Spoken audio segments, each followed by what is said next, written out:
Aujourd'hui, on parle de parcours coordonné des soins, on parle de tarification, de révision de la tarification nationale de référence, mais il me semble qu'on devrait avoir des arguments rationnels, scientifiques, indéniables, pour prouver le rôle important du médecin généraliste et pour montrer comment on peut instaurer un parcours coordonné des soins impliquant le généraliste et le spécialiste. Et pour ça, le meilleur exemple qu'on pourrait prendre, c'est celui de l'insuffisance rénale chronique. L'insuffisance rénale chronique, dont les causes sont multiples, et si on ne s'intéressait qu'aux causes principales que sont l'hypertension et le diabète, on pourrait démontrer plusieurs choses. D'abord que le médecin dit de première ligne, il laisse passer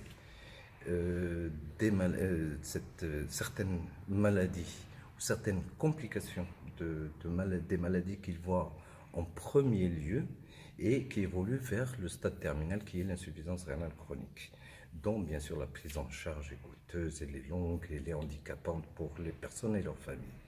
Donc l'intérêt c'est de montrer comment, avec des chiffres, que le médecin peut jouer un rôle important en réduisant l'incidence de ces insuffisances rénales chroniques qui vont en augmentant, chose qui n'est pas normale. Donc, à travers cet exemple qui regroupe énormément de choses, dont la prise en charge, la maîtrise de la prise en charge de ces maladies très fréquentes qu'on voit tous les jours et qui font l'objet des formations continues, de tables rondes, des congrès, etc. Donc on pourrait impliquer le médecin généraliste dans la maîtrise de ces pathologies. Et donc pour cela, qu'est-ce qu'il faut? Il n'est pas important dans le cadre de l'insuffisance rénale chronique d'acquérir des connaissances à l'infini sur ces pathologies si on ne les convertit pas en réduction de cette évolution vers l'insuffisance rénale chronique qui est la preuve et la signature de l'échec du médecin dit de première ligne. Donc pour cela, qu'est-ce qu'il faudrait? Il faudrait donc avoir une bonne connaissance de ces pathologies-là, de leur évolution, de leurs complications, et aussi comment changer le comportement des médecins pour faire adhérer le patient. Parce que instaurer un bon traitement, c'est très bien. Mais si le patient n'adhère pas à sa propre prise en charge, s'il arrête son traitement en cours de route, c'est que le médecin n'a pas fait l'effort nécessaire ou n'a pas su comment faire adhérer son patient à son traitement. Qu'est-ce qu'il nous faudrait dans ce cas-là? Il faudrait bien sûr une implication de masse des médecins. Il faudrait orienter la formation dans le sens de modifier les comportements des médecins. Pour cela, il faudrait au départ avoir des guides de bonnes pratiques sur ces pathologies, en ayant à l'esprit toujours l'insuffisance rénale chronique, le dépistage précoce de l'HTA. C'est chez des personnes qui ne présentent pas de signes d'HTA ou de diabète.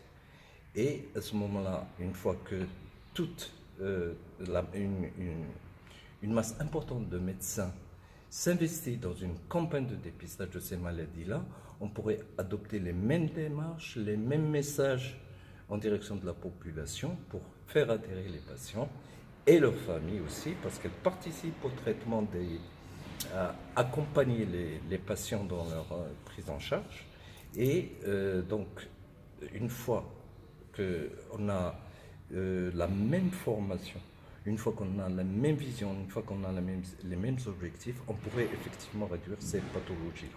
Donc les guides de bonne pratique, ça demande des équipes de travail, tant sur l'hypertension que sur le diabète, que sur le parcours coordonné des soins, que sur l'anthropologie. Et aussi sur les messages harmonisés et avec l'implication aussi d'autres intervenants que sont par exemple les vendeurs en pharmacie, les pharmaciens et les médias en particulier. Et là, il devrait y avoir forcément une collaboration, une coopération entre le médecin de première ligne et le spécialiste, ou la clinique, ou l'hôpital. Et le rôle du médecin en tant qu'acteur de santé communautaire, il peut être bien illustré par cette prise en charge. Et cet exemple-là, en réduisant, en connaissant les chiffres actuels de l'insuffisance rénale chronique, de l'hypertension, du diabète, essentiellement, on pourrait suivre dans le temps et dans l'espace l'évolution de ces insuffisances rénales chroniques et en amont donc de l'hypertension et du diabète, et on pourrait démontrer le rôle très important, prépondérant, indispensable et incontournable du médecin dit de première ligne.